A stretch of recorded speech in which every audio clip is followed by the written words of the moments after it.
Рахмат. Мен суроом төмөндөчү. Мына быйыл көптөгөн мектептер курулуп туруп, ошол эле убакта 2022 жылы өлкөбүздө канча оорукана жана оорукананын бөлүмдөрү курулду? Бул саламаттык сактоо объекттери боюнча кыскача маалымат. Мен сизге так суроо бердим да, канча оорукана ачылды деп. Оорукана азыр ачыла элек быйылкы жылы. Тиги бирөөнү тапшырабыз, бир объект тапшырабыз. Себеби дегенде, урматтуу депутаттар, мындай болуп атат. Ошол бөлүнгөн каражат 2 миллиард 634 миллионду жанагы 422 объектке бөлүнгөндө 6-7 миллиондон сом туура келип калып атат дагы, анан ушул суммага мындай бүткөрүү мүмкүн эмес болуп атат. Рахмат. Мына биз азыр 7 миллиончу балабыз төрөлдү деп сүйүндүк да. Бирок кандай төрөт үйлөрдө төрөлүп атканын Акылбек Сөмбекович мына көрсөңүз керек, сиз делечи. Анткени мына биздин элибиздин саламаттыгына болгон көз карашыбыз бир жылына бир дагы объект жаңы салынбаптыр. Бүгүнкү күндө мына Жалал Абад областтык төрөт үйүнүн перинаталдык борбор курулат дегенде, мен билгенден 10 жылдан бери ушу башталат деп жүрөт да, ошол планда барбы? Айбек Тураталиевич, биз Жалал Абад шаарына эмдиги жылы 2 миллиард сом беребиз. Азыр жакын арада ошо капиталдык салымдарын дагы бир сыйра териштиребиз. Ал планыбызда бар.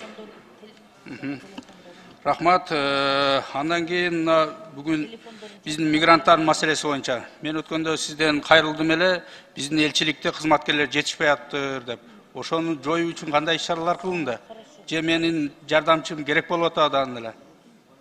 Сиз айттыңыз го, бир жардамчыңды берсеңиз ошол жака деп. Эси ошончолук менин бир жардамчыма күнүңүздөр түшсө берейин. Биз эми күнүбүз түшпөй эле консультантты да кошуп бербедикпи? Биз бир эле жардамчы менен иштечүбүз убагында. Анан азыр Кудайберген Базарбаевич да жооп берсин. Так, сиз айтып аткан көйгөйлөрдү билебиз. Азыр мына Кудайберген Базарбаевичтин балдарында өзүнчө миттен бөлүп чыгып, буларды көбөйтүп атабыз. Эмдиги жылы МВДнын өкүлдөрүн да көбөйтөбүз, Минсоцтурдун өкүлдөрүн да көбөйтөбүз. Урматтуу Айбек Турталиевич, өзүңүз билгендей, биздин өлчүлүк Москва шаарында жакын арада ачылган. Анын дареги болсо Малая Поляна көчөсү 7-5 корпус. Биздин элчиликтин жанында эле турат. Бүгүнкү күндө ошол жерге 9 адамыбыз иштейт. Сиз туура айттыңыз, бул аз, бирок бул башынан биз ушу менен баштайлы, андан кийин дагы көрөбүз да, буюрса. Рахмат сизге. Аскарбек Сапарбекович, 1 гектар пактаны түшүмдүүлүгүн алыш үчүн канча расход кетет? Быйылкы жылда болжолду 45 сомдон 55 сомго чейин. Өзүнө тургандар 1 килограммга. Азыркы базар баасы 95 сомдон 100 сомго чейин. Сатып алуу баасы. Сатып алуу баасы, ошондо 1 гектар жерге 50 000 сом расход кетеби? 1 гектар жерден орточо түшүмдүүлүк 3,5-4 чейин. Сиз анда жакшы билбейт окшойсуз, туура эле айткан окшойт менин кесиптешим. Мен сизден сурап атам, 1 гектар жерге пактанын өндүргүчөктү канча расход кетет? Эгерде 35 центнерден болсо, мен расход кеткенин сурап атам, центнерин сураганым жок. Ой, уксаңыз? Өзүнө турган нарк, орусчасы себестоимость, формируется из перечня затрат на единицу продукции с 1 гектара сельскохозяйственной культуры. Ал жерге, ошол жерге жасалган жумуштар, айыл чарба жумуштары, жер иштетүү, үрөн, гербицидтер, сугатчынын кызматы, комбайндын кызматы, ГСМ жана ошолордун баардыгы чогулуп кирип, анан 1 гектарга болгон затраттарды алган түшүмгө бөлгөндө 1 килограмм алынган түшүмдүн өзүнө турган нарк чыгат. Ошо канча сом болот?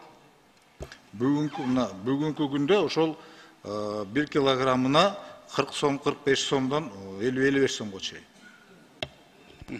Бирок пакта азыр 90-95 сом, 80 сомдон, мен кече айылдан келдим. Эми ар бир жерде ар кандай кабыл алып атышат. Сапатына жараша билесиз, баары эле бирдей эмес да. Классына жараша болот, тиги баасы дагы. Мына эми туура жооп берип атасыз да. Сиздер эмне жумуш кыласыздар ушул биздин дыйкандар өндүрүлгөн товарларды бир жогорку баада сатып бериш үчүн? Мен туура жооп бергеним себеби ушул айыл чарбасында 40 жылдан бери иштеп келатам мен. Айбек Туратович, жакшы суроону эле коюп атасыз. Биз быйылдан баштап милдеттендирип атабыз. Айыл чарба министрин дагы, МИДти дагы сатканга жардам бересиңер деп. Эмки жылы биз сактаганды анан сатканды ушу эки нерсенин үстүндө катуу иштейбиз да. Эң чоң биздин милдеттерибиздин бири сактаганга жардам беришибиз керек, анан сатканга. Корпорацияны, Агропрод корпорацияны түзөбүз деп бир 4 айдан бери айыл чарба министри мен дагы бир жакшы кадр таба албай койдук. Эмки жылга чейин табабыз го деп атам.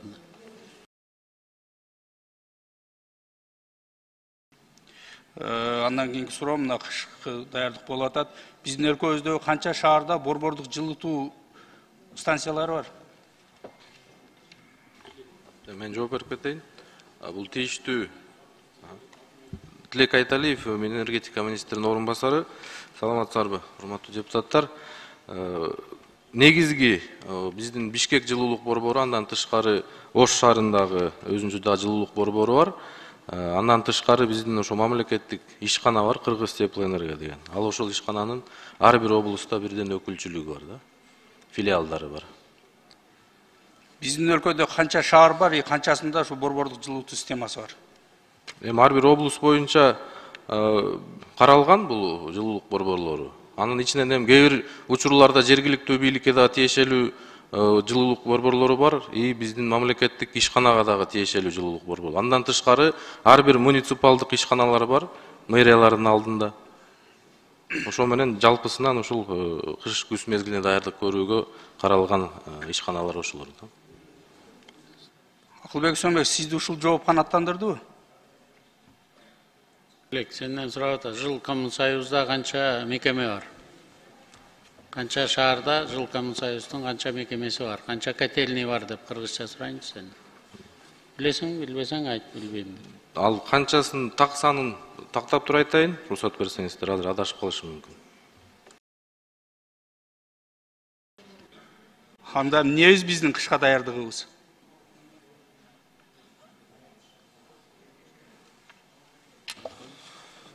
Айбек Туратович, Кыргыз жылуулук энергия боюнча 130 ашык котельный, 136 котельный бар. Бүгүнкү күндө көмүр менен 75%га камсыз болду. Мазут менен биз 30%га камсыз болду. Ал жерде бир маселе бар, Кыргызнефтегаз менен маселе бар. Азыр бүгүнкү күндө транспорт жагынан перевозка антимонопольный комитет ал биринчи кезекте биринчи маселеде карап атканда туура эмес берилген экен. Азыр ошону оңдоп түзөп, азыр ошол келишим түзүлөт. Октябрдын аягында көмүр менен дагы, мазут менен дагы бүтөт. Толугу менен.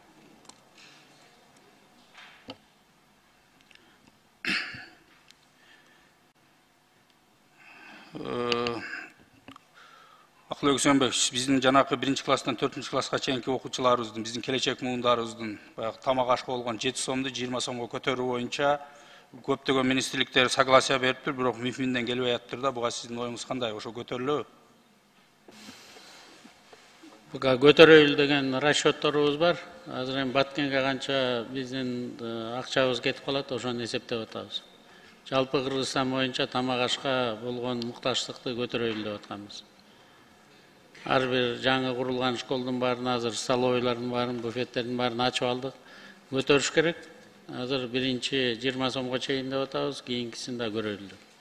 Бирок азыр эми алыбызга жараша болот да, эмдиги жылы кандай кылабыз? Өкмөт министрлигинде бизде канча авариялык мектеп бар өлкөдө?